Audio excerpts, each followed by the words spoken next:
decided to show today some glamorous pieces, because my feeling is if you're gonna have to stay in, why not stay glamorous?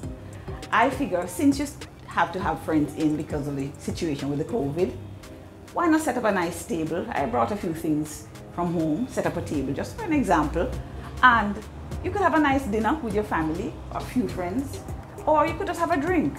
But why not make it glamorous? Since you have to be in, stay glamorous. And I think that will help to lift your spirits for the period, because come January we're gonna go back to normal again, everything's gonna settle down. So since we have this little period that is festive, why not keep it festive?